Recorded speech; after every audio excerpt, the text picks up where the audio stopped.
Hello amazing learners, welcome to art theory master channel. और आज हम करने वाले हैं ये 16वीं वीडियो। टोटल हमारी 25 वीडियो बननी है और हर वीडियो में आपको पता है 40 क्वेश्चन होते हैं। तो आज हम करने वाले 601 से लेकर 640 के सारे 40 क्वेश्चन, और ये वही क्वेश्चन होते हैं जो नेट टीजीटी पीजीटी में पूछे गए थे।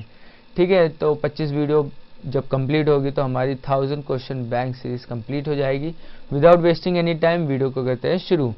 पहला क्वेश्चन है हमारा 601। उस चित्रकार का नाम बताइए जो किरणवाद से संबंधित है। Name the painter who associated with rayonism. आपको पता होगा जो रेयोनिज्म था वो रशिया के अंदर एक एब्स्ट्रैक्ट आर्ट को डेवलप किया गया था। ठीक है, रशिया मतलब रूस।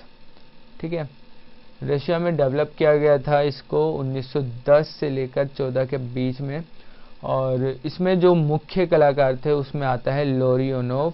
इसका पूरा नाम है मिखाइल लोरियोनोव। मिखाइल और लोरियोनोव ये लिखा हुआ है। इसका पूरा नाम मिखाइल लोरियोनोव है। इसके साथ मिलकर लतालिया ठीक है, ये नतालिया होगा ऐसे, नतालिया और मिखाइल लोरियोनोव। ठीक है, ये दोनों मिलकर इसको डेवलप करते विकसित करते और एब्स्ट्रैक्शन में है ये। ठीक है, नेक्स्ट क्वेश्चन पे चलते हैं। क्वेश्चन नंबर 602 है, निम्नलिखित में से कौन 20वीं शताब्दी का महान चित्रकार था। Who among the following was the great painter of 20th century. तो हमारे 20वीं शताब्दी का पूछा गया 20th सेंचुरी का। तो रेनवर हमारे प्रभाववादी कलाकार है जो फ्रांस से है, पिकासो स्पेन से है, और मीरो भी स्पेन से है, कॉन्स्टेबल इंग्लैंड से। कॉन्स्टेबल हमारे रोमांटिसिज्म का है, मीरो सरियलिज्म का अति यथार्थवाद, और पिकासो हमारे घनवाद मतलब क्यूबिज्म का है। तो हमारा सबसे क्या पूछा गया, महान चित्रकार। तो इनमें से सबसे महान हमारा पिकासो होगा। ठीक है, और वो भी 20th सेंचुरी का पूछा है तो कॉन्स्टेबल को तो हटा ही देना है क्योंकि ये 18वीं से 19वीं शताब्दी के बीच का है। तो हमारे पिकासो एकदम राइट आंसर है। नेक्स्ट क्वेश्चन पे चलते हैं। क्वेश्चन नंबर 603 है, कोलकाता ग्रुप की स्थापना किस वर्ष में हुई। In which year Kolkata group was form. देखिए, ये फॉर्म किया गया था 1943 के बीच में, मतलब 1943। और इसमें कई सारे यानी बड़े बड़े आर्टिस्ट थे जैसे प्रदोष दास गुप्ता, उनकी पत्नी कमला, शुभ टैगोर और पारितोष सेन, निरोध मजुमदार वगैरह वगैरह कई सारे जाने माने आर्टिस्ट थे और संस्थापक सदस्य थे। नेक्स्ट क्वेश्चन पे चलते हैं। क्वेश्चन नंबर 604 है, कलाकारों का एक दल जो सिर्फ ग्रामीण दृश्य और जंगल का ही चित्रण करता था। देखिए, एक ग्रुप का पूछा है। A group artist used to depict only the rural scene and the forest. तो ये ग्रुप था हमारा बारबेजियन ग्रुप। बारबेजियन ग्रुप, ठीक है, बारबेजियन। नेक्स्ट क्वेश्चन पे चलते हैं। क्वेश्चन नंबर 605 है, पाकिस्तान से आए विस्थापित कलाकार किस संस्था से जुड़े। Displaced artist from Pakistan join which organisation. तो उनमें से बताने हमें किस में से हुए थे। तो ये Mumbai art group, progressive artist group, Delhi शिल्प चक्र या प्रोग्रेसिव प्रिंटिंग एसोसिएशन।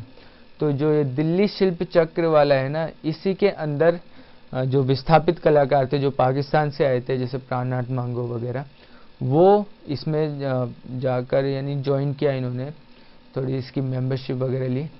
ठीक है, तो इसमें सबसे बड़े बड़े नाम आते हैं जैसे प्राणनाथ मांगो, कंवल कृष्ण, बड़े बड़े आर्टिस्ट। ठीक है, और नेक्स्ट क्वेश्चन पे चलते। क्वेश्चन नंबर 606 है, चोलमंडल ग्राम किस राज्य में है।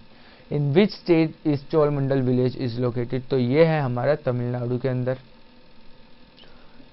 तमिलनाडु के अंदर है हमारा चोलमंडल। बेसिकली इसको कलाकार के डेवलपमेंट के लिए, आर्टिस्टों के उसके यानी और विकास कर सके उस चीज़ के लिए, तो उसके लिए बेसिकली बनाया गया था। वही आइडिया था, कॉन्सेप्ट था। केसेस पन्नीकर थे इसके पीछे और कई बड़े बड़े यानी दिग्गज आए थे इस ग्रुप में और कई सारा कंट्रीब्यूशन भी किया। ठीक है, तो नेक्स्ट क्वेश्चन पे चलते हैं। क्वेश्चन नंबर 607 है, किस कलाकार ने चोलमंडल में सर्वाधिक योगदान दिया। Which artist contribute most to the Cholamandal. तो आपको पता ही होगा जो केसीएस पन्नीकर हैं, केसीएस पन्नीकर, यही वो आर्टिस्ट है। मतलब ये प्रिंसिपल थे मद्रास स्कूल के। उसके दौरान इन्होंने सोचा कि कलाकारों के लिए कुछ करना चाहिए, स्कॉलरशिप वगैरह भी था और काफ़ी वर्कशॉप्स वगैरह भी कराए थे, तो इन्होंने काफ़ी कुछ किया। ठीक है, तो सबसे बड़ा योगदान हमारा के.सी.एस. पन्नीकर का ही रहेगा, क्योंकि इन्होंने 1966 में चोल मंडल की स्थापना करी थी। ठीक है, नेक्स्ट क्वेश्चन पे चलते हैं। क्वेश्चन नंबर 608 है, मद्रास चोल मंडल क्या है? व्हाट इज मद्रास चोल मंडल? तो ये हमारे कलाकारों का एक ग्रुप है, यानी एक गांव है, मतलब ठीक है, कलाकारों का एक गांव।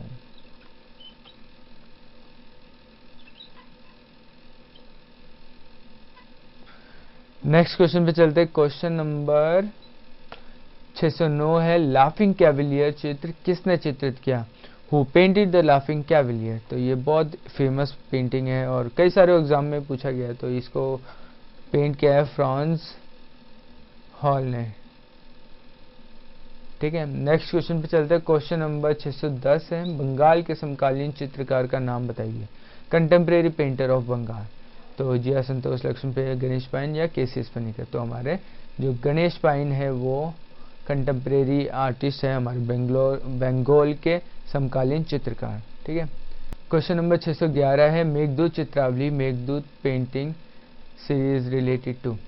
तो देखिए, जो मेघदूत पेंटिंग सीरीज थी, जो चित्रावली थी, उसमें कई सारे चित्र थे जो एस.एन. डे ने चित्र किए थे। एस.एन. डे, जिसमें यक्षी वाला है, यक्षी पत्नी और वनवासी यक्ष, वनवासी यक्ष, ऐसे चित्र मिलेंगे मेघदूत सीरीज में। नेक्स्ट क्वेश्चन पे चलते हैं। क्वेश्चन नंबर 612 है, द थिंकर नामक मूर्ति किसकी है? Who statue is the thinker? तो इसमें बनाने वाले का पूछा गया है कि वो किसने बनाई है। ठीक है, तो द थिंकर आपको पता ही होगा, बहुत फेमस है, रोडिन का काम है, रोडिन। और इसको इसने ब्रॉन्ज में बनाया था, आपको पता ही होगा, ब्रॉन्ज मतलब कांसा, ब्रॉन्ज कांस। नेक्स्ट क्वेश्चन पे चलते हैं। क्वेश्चन नंबर 613 है, द किस नामक मूर्ति के मूर्तिकार कौन है? Who is the sculptor of the statue name the किस? तो ये जो द किस वाला स्कल्पचर है ना, वो हमारे रोडिन ने ही बनाया है, रोडिन। और देखिए, रोडिन ने बनाया है, इसमें कपल किस कर रहे हैं बेसिकली। और ये है हमारे वाइट मार्बल में, मतलब सफेद संगमरमर का पत्थर है, मरमर। ठीक है, नेक्स्ट क्वेश्चन पे चलते हैं। क्वेश्चन नंबर 614 है, बाल्जाक नामक स्थापत्य किसके द्वारा निर्मित है? The sculptor name Balzac is built by? तो ये हमारा रोडिन के द्वारा बिल्ड किया गया, मतलब बनाया गया। और रोडिन है ना, बहुत बड़े यानी साहित्यकार थे, कवि वगैरह थे ये, बाल्जाक। इसको डेडिकेट किया था, इसको रिस्पेक्ट करने के लिए इसको ब्रॉन्ज में बनाई थी ये वाली मूर्ति। ठीक है, ब्रॉन्ज। नेक्स्ट क्वेश्चन पे चलते हैं। क्वेश्चन नंबर 615 है, एस्थेटिक शब्द का प्रयोग सर्वप्रथम किसने किया था? Who first use the word aesthetics? तो ये हमारा वर्ड किया था, जिसको फादर ऑफ एस्थेटिक्स भी कहा जाता है, वो है हमारा बामगार्टन, बामगार्टन। ठीक है, बामगार्टन का आपको पता ही होगा, ये जर्मन से रिलेटेड है और इसको फादर ऑफ एस्थेटिक्स भी कहा जाता है। और इसकी फिलॉसफी की बात करें ना, तो इसने अपने फिलॉसफी को 3 हिस्सों में बांटा है। एक तो लॉजिक वाले बेस्ड है, जिसको हम तर्कशास्त्र कह सकते हैं। एक है एथिक्स के ऊपर, एथिक्स जो हमारी नीति शास्त्र में आ जाएगा। और एक तीसरी आती है हमारे एस्थेटिक्स। ठीक है, काफी अच्छे से बताया है कि कैसे क्या होना चाहिए। नेक्स्ट क्वेश्चन पे चलते हैं। क्वेश्चन नंबर 616 है, इनमें से कौन जर्मन दार्शनिक है? Which of this German philosopher? तो हमारे जर्मन फिलोसोफर आ जाएंगे बामगार्टन। ठीक है, मैंने ऊपर भी बताया था, बामगार्टन हमारे जर्मन फिलोसोफर है, जर्मन दार्शनिक है। नेक्स्ट क्वेश्चन पे चलते हैं। क्वेश्चन नंबर 617 है, एशियाई कला की अवधारणा की शुरुआत किसने की? Who introduce the concept of Asian art? तो देखिए, ये वाली धारणा दी थी कुकुजा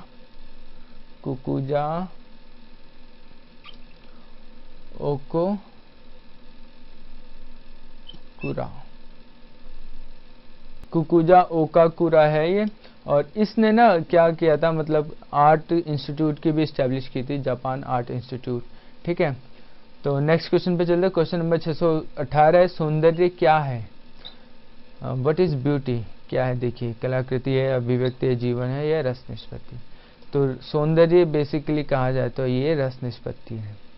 देखिए क्या होता है, हमारे ग्रंथों में भी लिखा हुआ है, जैसे नाट्य शास्त्र वगैरह, जो भावों के द्वारा रस की निष्पत्ति होती है, और प्रेक्षक मतलब जो देख रहा है उस भाव को, यानी समझ रहे हैं, उसके यानी अनुभव के कारण जो सौंदर्य मिलता है वो सौंदर्य सर्वोच्च माना जाता है।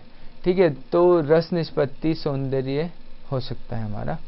ठीक है, नेक्स्ट क्वेश्चन पे चलते हैं। क्वेश्चन नंबर 619 है, पाश्चात्य सौंदर्य शास्त्र में सहजानुभूति का सिद्धांत दिया।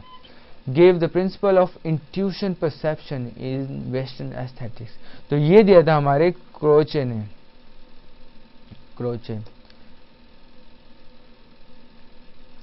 क्रोचे ने ये इंट्यूशन का सिद्धांत दिया था, प्रतिपादित किया था।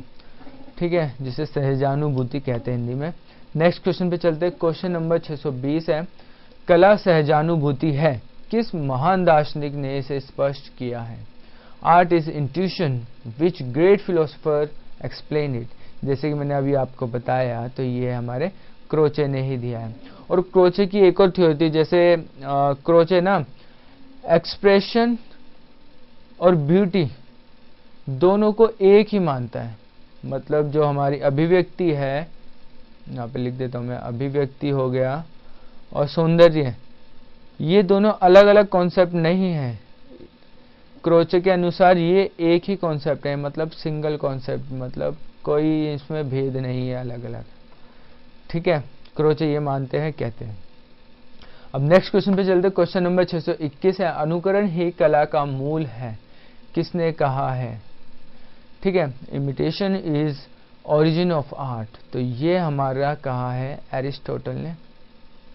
एरिस्टोटल, जिसको हम अरस्तु भी कहते हैं, अरस्तु। ठीक है, और नेक्स्ट क्वेश्चन पे चलते। क्वेश्चन नंबर 622 है, अरस्तु के अनुसार कला क्या है? जैसे कि मैंने बताया, अरस्तु के अनुसार कला क्या है? इमिटेशन। इमिटेशन मतलब उसकी नकल, मतलब अनुकरण। नेक्स्ट क्वेश्चन पे चलते। क्वेश्चन नंबर 623 है, अरस्तु ने कला को क्या कहा है? एरिस्टोटल ने क्या कहा है कला को? तो देखिए, इसने कला को कहा है प्रकृति की अनुकृति। ठीक है, इमिटेशन ऑफ नेचर। ठीक है, नेक्स्ट क्वेश्चन पे चलते हैं। क्वेश्चन नंबर 624 है, भारतीय सौंदर्य शास्त्र के प्रथम दार्शनिक थे। Was the first philosopher of Indian aesthetics. तो आपको पता ही होगा, नाट्य शास्त्र लिखने वाले हमारे जो भरत मुनि हैं, भरत मुनि, वही हमारे प्रथम दार्शनिक माने जाते हैं। क्योंकि देखिए, दूसरी से तीसरी शताब्दी इसका माना जाता है। भरत मुनि का भी एग्जैक्ट नहीं पता। और उसी समय इन्होंने नाट्य शास्त्र लिखा, कलाएं लिखी, काव्य लिखा, मतलब कई सारी चीजें लिखी। नेक्स्ट क्वेश्चन पे चलते हैं। क्वेश्चन नंबर 625 है, निम्न में से कौन सौंदर्य शास्त्री भारतीय नहीं है? Not an Indian esthetician. तो देखिए, अभिनव गुप्त हमारा है भारतीय, भरत भी है और भट्ट नायक भी है, बट हमारा संतायना नहीं है। इसका पूर्ण नाम है जॉर्ज संतायना, और जॉर्ज संतायना हमारे यूएस से है, मतलब अमेरिका से। अमेरिका के एस्थेटिशियन है। ठीक है, सौंदर्य शास्त्री है। नेक्स्ट क्वेश्चन पे चलते हैं। क्वेश्चन नंबर 626 है, लावण्य योजना किसे कहते हैं? व्हाट इज लावण्य योजना? आपको पता ही होगा, जो हम बाहरी रूप से देखते हैं वो लावण्य ही तो है। तो बाहरी जो सुंदरता है वो हमारी लावण्य है, बाह्य सौंदर्य। और अंदर से देखते हैं, मतलब इंडियन आर्ट में लावण्य योजना का मतलब बाहरी सौंदर्य ही होता है, बट कहीं ना कहीं अंदर की भी सुंदरता इसमें झलकती है। क्वेश्चन नंबर 627 है, मनुष्य अपने भाव को कला के द्वारा प्रकट करता है। यह कथन किसका है? Man expresses his emotion through art, whose statement is this. तो ये स्टेटमेंट है हमारे जॉन रस्किन की। रस्किन, ठीक है, जॉन रस्किन कहते हैं ये कि मनुष्य अपने भाव को कला के द्वारा प्रकट करता है। Man expresses his emotion through art. Next question पे चलते हैं। क्वेश्चन नंबर 628 है, कला की एक अभिव्यक्ति है, कथन है। Art is an expression, statement is. तो ये भी स्टेटमेंट हमारे रस्किन की है, जॉन रस्किन। क्वेश्चन नंबर 629 है, मॉडर्न पेंटर किसके द्वारा रचित है? Modern painter is compose bye. तो ये हमारे रस्किन के द्वारा ही कंपोज है, रचित है, ठीक है, जिसका नाम है modern painter. Modern painter. Question number 630 है हमारे सामने, कला में मनुष्य अपनी अभिव्यक्ति करता है, ये विचार किसका है? Whose idea is man expressing himself in art. तो ये आइडिया, ये विचार हमारे रविंद्रनाथ टैगोर के हैं। रविंद्रनाथ टैगोर। और टैगोर को तो आप जानते ही होंगे, जिसको 1913 करीब में गीतांजलि के ऊपर नोबेल प्राइज मिला, ठीक है।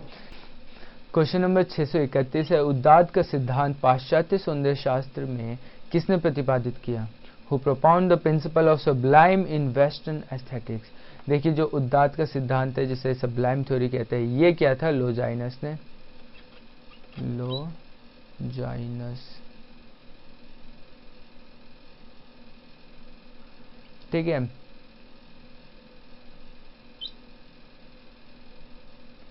इसने किया था 1554 में प्रकाशित किया था, मतलब लिख पहले लिया था, 54 में प्रकाशित किया था, पब्लिश किया था। नेक्स्ट क्वेश्चन पे चलते हैं। क्वेश्चन नंबर 632 है, हीगेल ने किस कला को श्रेष्ठ माना? Which art is considered the best by Hegel.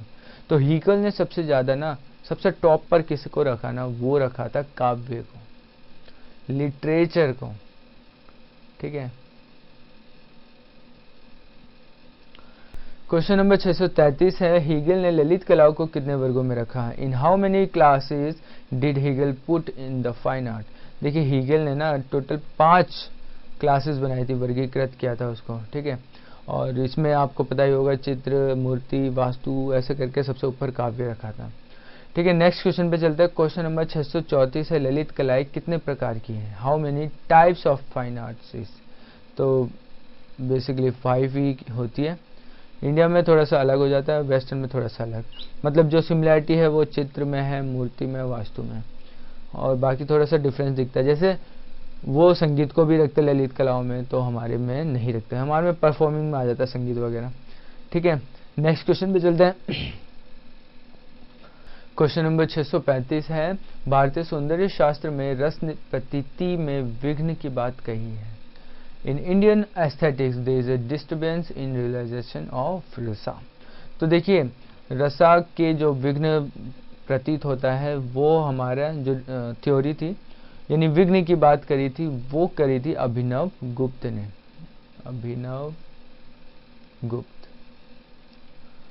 अभिनव गुप्त ने बताया था कि कैसे डिस्टर्बेंस क्रिएट की जा सकती है, मतलब सौंदर्य शास्त्र में। नेक्स्ट क्वेश्चन पे चलते हैं। क्वेश्चन नंबर 636 है, भारतीय सौंदर्य शास्त्र के अनुसार रस कला की आत्मा है। यह कथन सर्वप्रथम किसका है? According to Indian aesthetic who statement is rasa is soul of art. देखिए, रस कला की आत्मा है, ये भी हमारे अभिनव गुप्त ने ही कहा, ठीक है। नेक्स्ट क्वेश्चन पे चलते हैं। क्वेश्चन नंबर 637 है, रस भाव को शास्त्र का रूप दिया। जो रस भाव था उसको शास्त्र का रूप किसने दिया? गेव द रस भाव टू शास्त्र फॉर्म। तो ये दिया था हमारे भरत मुनि ने। भरत मुनि ने आपको पता ही होगा, नाट्य शास्त्र लिखा, उसका काव्य मतलब लिटरेचर, ये वो सब यानी अच्छे से कराया, लोगों को बताया उसके बारे में। नेक्स्ट क्वेश्चन पे चलते हैं। क्वेश्चन नंबर 638 है, भरत मुनि के अनुसार रसों की संख्या थी।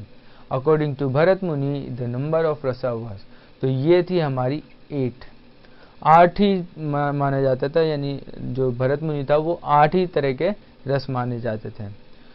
अभिनव गुप्त ने 9वें रस से इंट्रोड्यूस कराया है कि ये भी होता है, जो शांत होता है ना, वो भी एक रस है, ठीक है।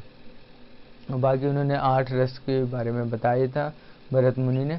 नेक्स्ट क्वेश्चन पे चलते हैं। क्वेश्चन नंबर 639 है, नाट्य शास्त्र में भरत मुनि ने कितने भावों का विवेचन किया है? इन द नाट्य शास्त्र भरत मुनि हैज डिस्कस हाउ मेनी भाव? तो आपको पता ही होगा जो टोटल भाव थे वो 49 थे, और इसमें 49 में बात की जाए तो 8 तो स्थायी भाव थे, स्थायी भाव मतलब परमानेंट, और 33 संचारी भाव, 33 संचारी भाव, और 8 हमारे सात्विक भाव। ठीक है, ऐसे 49 भाव के बारे में इन्होंने विवेचन किया, बताया, डिस्कस किया। ठीक है, नेक्स्ट क्वेश्चन पे चलते हैं। क्वेश्चन नंबर 640 है, रस उत्पत्ति को सबसे पहले किसने परिभाषित किया? Who first define the origin of rasa? तो जैसे आपको सभी को पता है, भरत मुनि जिन्होंने नाट्य शास्त्र लिखा वही सारा कुछ लिख रहे हैं। ठीक है, तो ये थे हमारे पूरे 40 क्वेश्चन। आई होप ये वीडियो आपको अच्छा लगा होगा। जरूर लाइक करें, शेयर करें और सपोर्ट करें इस चैनल को, और आने वाली वीडियो के लिए स्टे ट्यून। मिलते हैं नेक्स्ट वीडियो में। Till then, thank you so much.